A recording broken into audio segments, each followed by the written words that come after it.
নমস্কাৰ। আজি আমাৰ কোকৰাঝাৰ জিলাৰ মিডিয়া বন্ধুসকলক মোৰ ঘৰত অহাৰ কাৰণে আপোনালোকক ধন্যবাদ দিছোঁ। মই আজি আপোনালোকৰ মাথাখনটো হৈছে বিগত দিনৰ মোৰ আৰু BTC চিফ মাননীয় সমগ্ৰ ডাঙৰ নেতৃত্বৰ মাজত বহুত খেলিমেলি কিবা কিবি নিউজ ওলাই আছিল। এইটো মই অলপ স্পষ্ট কৰিবলৈ বিচাৰিছোঁ। কাৰণ এইবিলাক এনেকুৱা হৈ থাকিলে আমাৰ মাজত এনেই কাজিয়া লাগি থকা হয়। গতিকে মই আজিৰ পৰা এইটো শেষ হওক বুলি মই আপোনাক মাতিছোঁ। আৰু মাননীয় BTC চিফ প্ৰমোদ বড়োৰ অনুৰোধত অসমৰ কৰ্মযোগী মুখ্যমন্ত্ৰী ডক্টৰ হিমন্ত বিশ্ব শৰ্মা দেৱৰ অনুমোদনত মোৰ ওপৰত যি অনুশাসনমূলক ব্যৱস্থা লৈছে সেইটো মই নিষ্ঠাৰে মানি লৈছোঁ। কাৰণ আমাৰ এলায়েন্সৰ ধৰ্মৰ পালন কৰি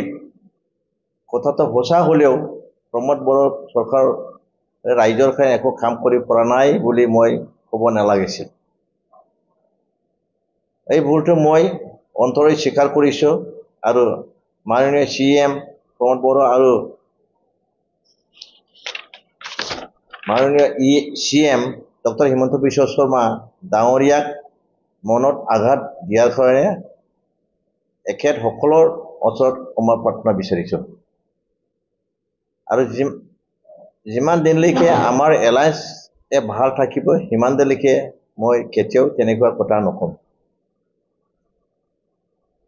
মই এতিয়া চৰকাৰ BTCৰ EM নহ'লেও সদায় এজন সৈনিক সেই BJPৰ আৰু ৰাইজৰ কাম সুচাৰুৰূপে কৰি থাকিম। কাৰণ BJPৰ প্ৰিন্সিপালটো প্ৰথমে দেশ, দ্বিতীয়তে পাৰ্টি আৰু তৃতীয়তে ব্যক্তিগত।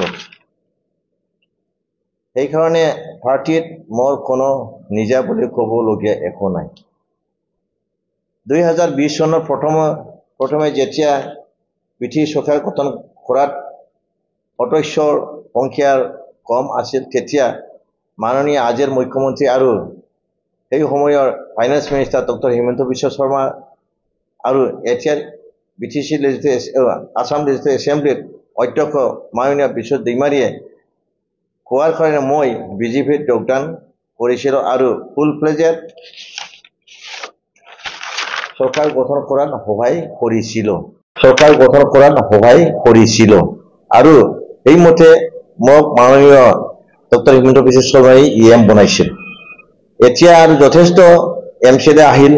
আৰু এখন পূৰ্ণাংগ চৰকাৰ হৈ গ'ল। সেই সময়ত বহুত সমস্যা হৈছিল, ডাটা পালা সমানে আছিল। সেইকাৰণে ময়ো ভাবিলোঁ, কাৰণ আমাৰ BPF 17জন জিকি গ'লেও চৰকাৰ গঠন কৰিব পৰা নাই বা সুবিধা ল'ব পৰা নাই। গতিকে মই তেওঁলোকে মাতাৰ কাৰণে চৰকাৰটো স্থিৰতা হওক বুলি মই BJPত যোগদান কৰিছিলোঁ। আমাৰ অসমৰ কৰ্মযোগী ডক্টৰ মুখ্যমন্ত্ৰী হিমন্ত বিশ্ব শৰ্মা মই এজন ডিপ ৰুটেড ফ্ৰেণ্ড। এখেতৰ মিছন, ভিজন, কমিটমেণ্ট, ফিলন্থ্ৰপিক এটিটিউড, ৰাইজৰ আৰু দেশৰ সকলো জনগোষ্ঠীৰ কাৰণে কাম কৰা ষ্টাইল আৰু এটিটিউডটো মোৰ বহুত ভাল লাগে। এখেতৰ নেতৃত্বত আজি অসমৰ যেনেকৈ উন্নতি হৈছে আগতে তেনেকুৱা কেতিয়াও দেখা নাছিলোঁ। এখেতৰ নেতৃত্বত BTCটো আমি তেনেকুৱা উন্নতি হ'বলৈ বিচাৰোঁ। প্ৰমোদ বড়ো নেতৃত্বত BTC চৰকাৰ ভালে চলি থাকক আৰু এখেতৰ অহিং জ্ঞান আৰু বুদ্ধি আৰু কৰ্মদক্ষতাৰে BTCৰ উন্নতি হওক। এয়াই মোৰ BTC চৰকাৰৰ কাৰণে শুভেচ্ছা আৰু সদায় থাকিব। প্ৰমোদ বড়োৰ ওপৰত মোৰ কোনো ব্যক্তিগত আক্ৰোশ বা বেয়া ভাৱ বা চিন্তা নাই। মই তেখেতক বহুত ভাল পাওঁ আৰু তেখেতৰ জ্ঞান আৰু গুণটো প্ৰশংসা কৰোঁ। আজিৰ দিনত মোৰ বোধেৰে বড়ো জাতিৰ ভিতৰত পলিটিচিয়ান হিচাপে এখেতৰ নিচিনা অলৰাউণ্ডাৰ মানুহ মই দেখা নাই সেইবিলাক বাস্তৱ খাতত ব্যৱহাৰ কৰি কাম কৰিব পাৰিলে বড়ো জাতিৰ ভৱিষ্যত বহুত উন্নতি হ'ব বুলি মই আশা কৰোঁ কিবা সুধিব লগা আছে আপোনাৰ যেটো ইএম পষ্ট এতিয়া অপহৰিত কৰা হ'ল কিমান দুখিত মই অকমানো অলপ লাগিছিল দুখ কিন্তু ইমানখিনি মই দুখিত নহওঁ কাৰণ পাৰ্টিটো তেনেকুৱা হয় মই কিবা ভুল কৰিছো তাৰ কাৰণে সাজাটো পাব লাগিব কাৰণ আমাৰ চৰকাৰো ডাঙৰ চবচে চৰকাৰটো এলায়েন্সত আছে বিটিসি ইলেকশন নোহোৱালৈকে তৈয়াৰ কৰিছিলেগে এলায়েন্স থাকিব গতিকে এইবিলাক মই অৰ্ড অফ সেক্ৰেসি মই যেটো লৈছিলো এইবিলাক মই ক'ব নালাগিছিল তথাপি সেই দিয়াৰ কাৰণে হয়তো মোৰ ওপৰত আমাৰ হাইকমান্ডে একশন লৈছে মই মানি লৈছো মই ভুল হোৱা বুলি মই ধৰি লৈছো আৰু কেতিয়াও তেনেকুৱা মই আৰু নকম যেতিয়ালৈকে এলায়েন্সৰ পাৰ্টনাৰশ্বিপটো থাকিব মই কেতিয়াও নকম পাৰ্টিটো তেনেকুৱাই আজি দেখিছো বিপিপি হওক বা ইউপিপিএল হওক বড়ো মাজত এন্টি ইনকাম বেছি আহি গৈছে দেখিছো আজি আমাৰ মাজত যি চৰকাৰ ভাৰত চৰকাৰ অসম চৰকাৰ যেনেকৈ উন্নতিৰ কাম কৰিছে সকলো জনগোষ্ঠীৰ কাৰণে এইটো কাম কৰিছে কাকো বাদ দিয়া নাই গতিকে তেনেকুৱা চৰকাৰ আমাৰ লাগে কাৰণ আজিৰ দিনত অকল বিপিএফ বা অকল ইউপিপিএল চৰকাৰ কৰাটো সম্ভৱ নহয় দুটা মিলি হয়তো চৰকাৰ গঠন কৰিব নোৱাৰিব এইকাৰণে আমাৰ যেটো এটা ইস্যু নাই যেতিয়া ইস্যু আছিল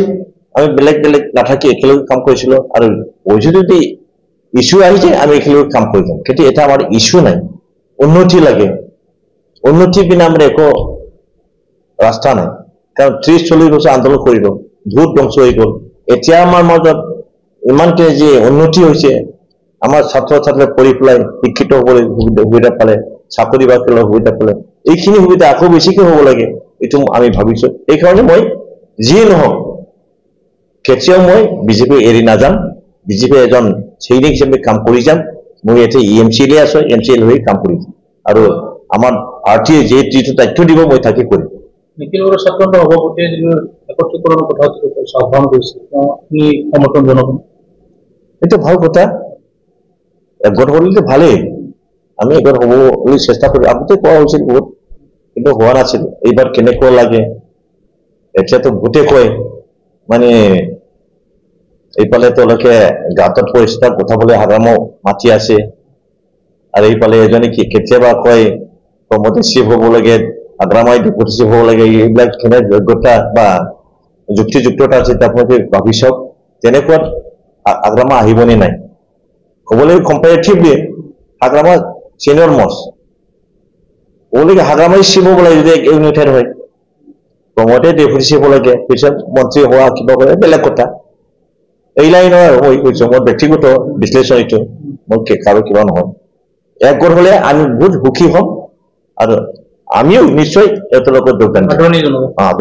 আমি দৰকাৰটো যোগদান দিম এইটো আপত্তি ন আপত্তি একো আপত্তি নাই প্ৰথমৰ অধ্যক্ষ বিধানসভা বিশ্বজিৎ ডেমাৰ যিটো পৰৱৰ্তী বিটিচিৰ চিফ বনোৱাৰ যিটো জৰ্জা আপোনালোকৰ দলে কৰি আছে বুলি চৰ্চা চলি আছে এইটো মানুহবিলাকে কয় কিন্তু তেনেকুৱা নহয় আমাৰ এতিয়া দেখিছে আমাৰ বিটিচিৰ এজন মন্ত্ৰী আছে এই মন্ত্ৰীজনে কিমান কাম কৰিছে আপোনাক দেখিছে কিন্তু বিটিচিটো কাম কৰিব লাগিব বিজেপিৰ তৰফৰ পৰা যেতিয়া আমাৰো ইয়াত কমচে কম 50% বিজেপি মানুহ আছে ৰাইজৰ 90% বিজেপি মানুহ আছে ৰাইজৰ উন্নতি কাম কৰিব লাগিব ৰাইজৰ চৰকাৰ দায়িত্ব কৰিব নোৱাৰে গতিকে মন্ত্ৰী ইয়াত দি পেলাই বিটিচিৰ তৰফৰ পৰা বিজেপিৰ তৰফৰ বিটিচি অঞ্চলত এইটো উন্নতিৰ কাম কৰিব বিচাৰিছে আমাৰ মানুহটোৱে মুখ্যমন্ত্ৰী ডাঙৰ চিফ হোৱা নহয়তো বেলেগ কথা এতিয়া নহয় যেতিয়া ইলেকশ্যন আহিব কাক কোনে চিফ বনাব এইটো পিছৰে কথা কিন্তু এতিয়া তেনেকুৱা ধান্দাও নাই আমি এইবিলাক বিচাৰা নাই হয় ৰাইজৰ মানুহে বিচাৰিব হোৱাটো শুনিছো তেনেকুৱা কৈছে আমি বিশ্বজয় চিফ বনাম কিন্তু একেতো মনত তেনেকুৱা নহয় আৰু আমাৰ মুখ্যমন্ত্ৰী ডাঙৰ তেনেকুৱা নহয় বিটিচিৰ উন্নতি কৰিব বিচাৰিছে এইকাৰণে বিশ্বজিৎ ডেমাৰে মন্ত্ৰী কৰিব বিচাৰিছে